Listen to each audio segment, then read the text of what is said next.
Evangelho segundo o Espiritismo, capítulo 15, fora da caridade não há salvação, e o tema de hoje é: fora da igreja não há salvação, fora da verdade não há salvação.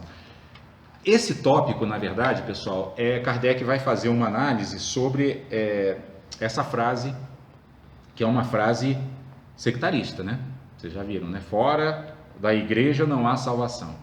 Ou então, fora da verdade não há salvação. Mas aí vai vir aquela pergunta: que verdade é essa que vocês estão defendendo, né? De qual verdade se está falando, né? Então, Kardec vai fazer uma reflexão sobre isso para mostrar que realmente o ensinamento de Jesus não foi esse. O ensinamento de Jesus foi: fora da caridade não há salvação. Que aí é uma coisa totalmente não sectarista, né? Porque caridade está ao alcance de todos. Todos nós podemos fazer caridade no momento que quisermos, uma hora que quisermos. Até dormindo, nós já falamos isso, né? Quando estamos desdobrados em espírito, lá no plano espiritual. Então, nesse item 8, Kardec diz assim: enquanto a máxima fora da caridade não há salvação se apoia sobre um princípio universal e abre a todos os filhos de Deus acesso à felicidade suprema, o dogma fora da igreja não há salvação se apoia não sobre a fé fundamental em Deus e na imortalidade da alma, fé comum a todas as religiões, mas sobre a fé especial em dogmas particulares. Então, essa é a grande diferença entre essas duas frases, né? O fora da caridade não há salvação é um princípio fundamental da vida, né? E fácil de entender por que é fundamental, porque vejam, se tudo está interconectado, né? Se ao ajudar o outro eu estou ajudando a mim mesmo, é óbvio que a única forma de nós nos salvarmos, ou seja, de termos felicidade, que é assim que pode ser traduzido salvação, é nos ajudando uns aos outros, é nos apoiando uns aos outros, né? Vamos pegar o exemplo da família, né? Se a família não se apoia, a família se dissolve, né? E quem ficam prejudicados? Os seres que fazem parte dessa família. Se um país se divide, né? E entra em guerra civil, por exemplo, como já aconteceu muitas vezes na história, quem levou um grande prejuízo? Toda a população do país, os dois lados, né? Nos Estados Unidos, por exemplo, teve guerra civil, né? No século XIX, sul e norte, né? Morreram quem? Americanos, né? Então, a caridade, ela traz para a nossa ação cotidiana, para a nossa ação prática, os princípios da compaixão, do amor, né?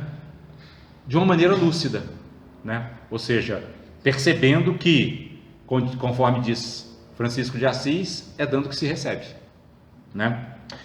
E aí, Kardec vai dizer assim: esse princípio, fora da igreja não há salvação, ele é exclusivo e absoluto. Em lugar de unir os filhos de Deus, divide. Em lugar de os excitar ao amor de seus irmãos, alimenta e sanciona a irritação entre os sectários dos diferentes cultos, que se consideram reciprocamente como malditos na eternidade, fossem eles parentes ou amigos neste mundo. Porque às vezes existe isso mesmo, né? Brigas em família, né? Um é evangélico, outro é católico, outro é espírita, e aí começa a confusão em família. Por quê? Porque cada um está entendendo os princípios de uma maneira dogmática, né? Eu já disse até aqui que uma coisa bonita na doutrina espírita é exatamente esse não sectarismo, né? Que também está muito presente no budismo, né? Ou seja, a questão não é ser espírita, né? Porque o espiritismo não coloca isso. A questão é fazer o bem. Então, quando o espiritismo se oferece ao mundo, ele não diz assim: olha, ele não tem aquela intenção, eu preciso ter, sei lá, 5 milhões de adeptos. Não, não é isso. Olha, eu sou um caminho para aqueles que se conectarem com esse caminho, né? Que sentirem, né? Que os ensinamentos dados nessa base racional, né? Utilizando a mediunidade como instrumento de progresso espiritual, para aqueles que acharem que isso pode ajudá-los a evoluir, estou disponível. Ele se coloca à disposição. Por isso que o espiritismo se define como doutrina esclarecedora e não como doutrina salvadora, né? Ele inclusive diz: não sou uma doutrina salvacionista, sou uma doutrina evolucionista, né? Ou seja, que oferece ferramentas para a evolução, para o refinamento interior, para a reforma íntima, né? Então, Kardec, nesse item 8, ele está tentando deixar claro, né, essa diferença. Por quê? Porque esse é um dos grandes venenos da humanidade desde tempos imemoriais, né? Os seres humanos achando cada um que a sua seita... Mordeu. Cada um achando que a sua seita é aquela que vai levar à salvação, e amaldiçoando as outras, né? Amaldiçoar os outros já é por si mesmo uma ação negativa. E nós dissemos aqui agora há pouco, né, que Platão falou, bem é o que une, sectarismo desune, né? Uma coisa evidente. Então, sectarismo não é o bem, né?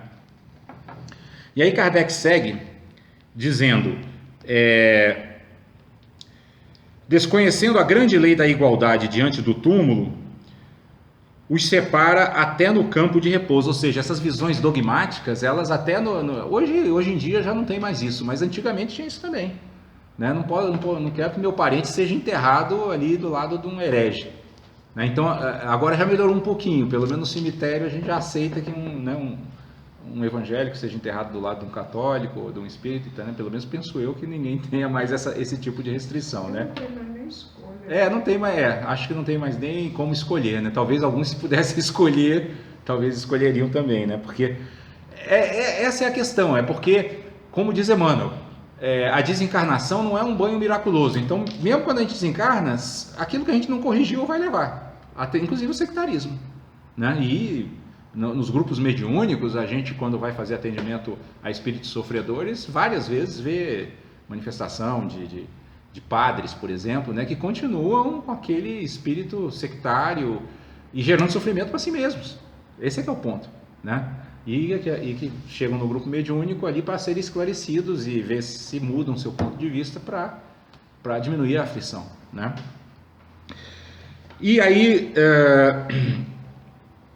Kardec continua: a máxima fora da caridade não há salvação é a consagração do princípio da igualdade diante de Deus e da liberdade de consciência. Com esta máxima, por regra, todos os homens são irmãos, e qualquer que seja a sua maneira de adorar a Deus, eles se estendem as mãos e oram uns pelos outros. Ou seja, o que Kardec está defendendo aqui é, inclusive, que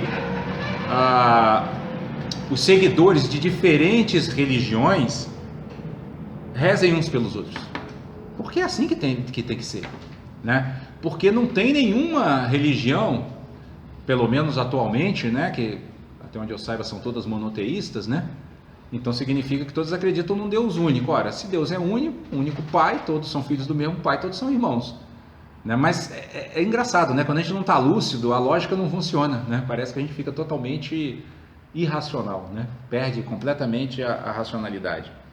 E aí Kardec segue dizendo: com o dogma fora da igreja não há salvação, eles se lançam anátema, se perseguem e vivem em inimizade. Hoje isso está atenuado, mas existe ainda, vocês sabem, né? A gente ainda tem muito disso na nossa sociedade. O pai não ora pelo filho, nem o filho pelo pai, nem o amigo pelo amigo, desde que se julguem reciprocamente condenados para sempre. Esse dogma, pois, é essencialmente contrário aos ensinamentos do Cristo e à lei evangélica. Então, aqui Jesus, além de tudo, Kardec, além de tudo, mostra que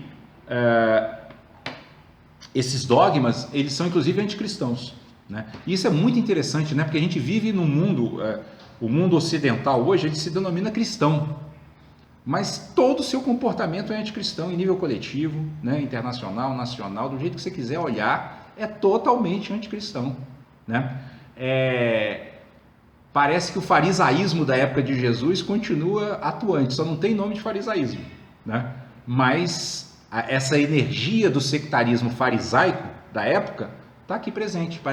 2.000 anos depois, mais de 2.000 anos depois, ainda não aprendemos sequer isso, né? Sequer a dar as mãos uns para os outros. O que é um absurdo, né? Porque religião é religare, é religar. Religare, do latim religare, religar, né? E nós estamos, na verdade, desligando, né? Ou tentando desligar o que é indesligável, porque no fim das contas a inseparatividade é um princípio divino e os princípios divinos não vão ser eternos, não tem como ir contra eles, né? E contra eles é igual bater a cabeça na parede, vai machucar a cabeça, a parede vai continuar lá, né? E aí Kardec, concluindo esse tema, aqui no item 9, ele diz assim: fora da verdade não há salvação, seria o equivalente de fora da igreja não há salvação, e também exclusivista, porque não há uma só seita que não pretenda ter o privilégio da verdade. Eu acho interessante isso, né? Porque eu não sei se vocês acompanharam, não sei se foi essa semana ou na semana passada, foi uma dessas duas. Está tendo uma briga grande entre o Bolsonaro e o Wilson Witzel, lá do Rio de Janeiro. E os dois, nas suas entrevistas, atacando uns aos outros, concluem: conhecereis a verdade e a verdade vos libertará. Mas peraí, são opostos, quem é que está com a verdade aqui? Aí você fica mais perdido que segue em tiroteio. Então você vê como isso é usado levianamente, né? Dois inimigos usam o mesmo, aliás, todos dois, assim, do ponto de vista espiritual, com ignorância, porque, pô, se realmente conhecesse a verdade, não estaria esse inferno, né? De ódio, né? Um pelo outro. Mas o que mais me, assim, porque é legal quando a gente está estudando assim o Evangelho, né? Porque a gente vai olhando as coisas com outro olho, né? E você fala, olha só o que é o sectarismo, né? A pessoa cita a mesma frase e ambos estão com a razão, né? Por isso que os mestres dizem, quando todo mundo está com a razão, tem alguma coisa errada, né? E dizem também para seus discípulos, não tente ter razão. Você não precisa ter razão. Você precisa estar em paz.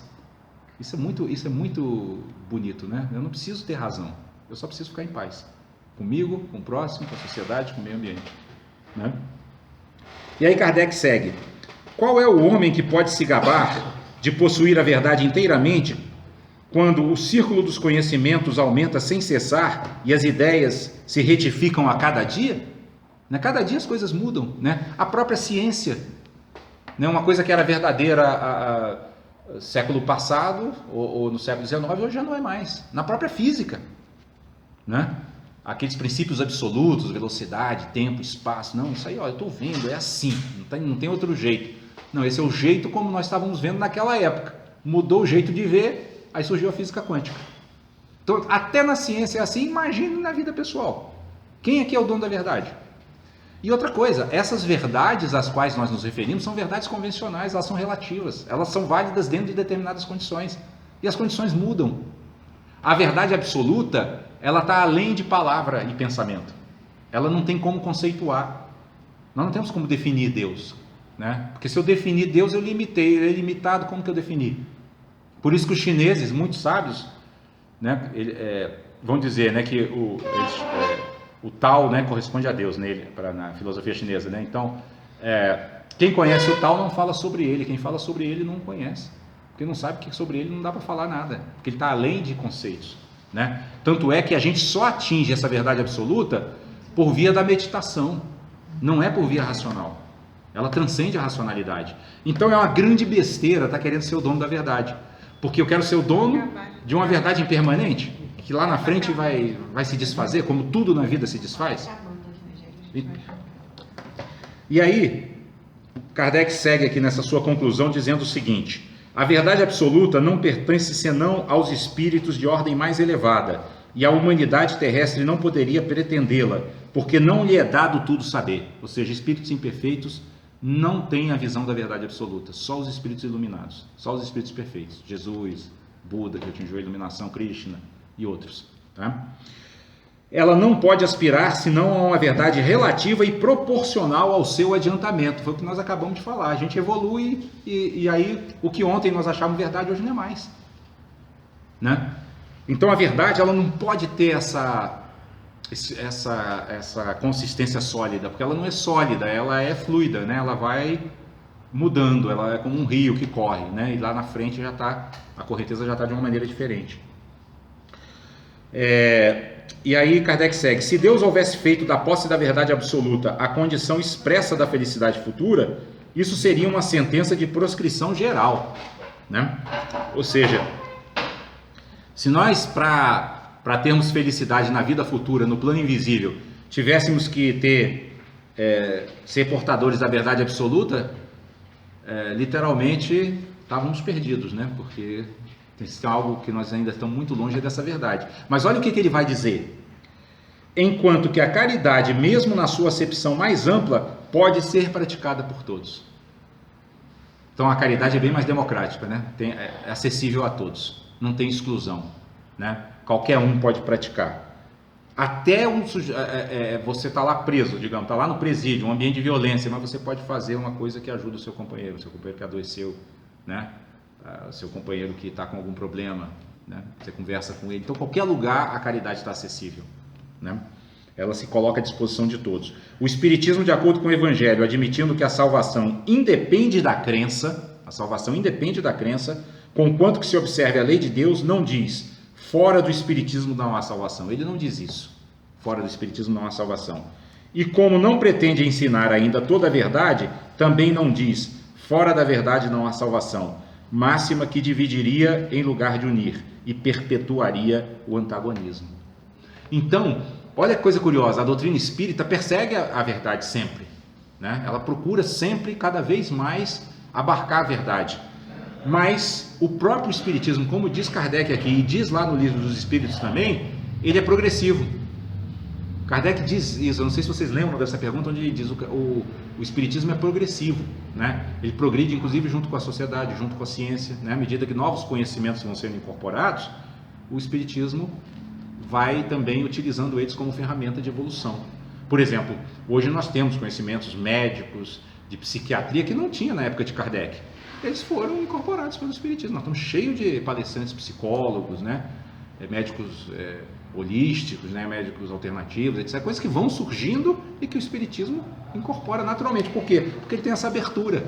Ele sabe que a própria verdade espírita evolui, como nós evoluímos. Então, o movimento espírita evolui, né? Os princípios da doutrina estão lá postos, né? Desde a codificação.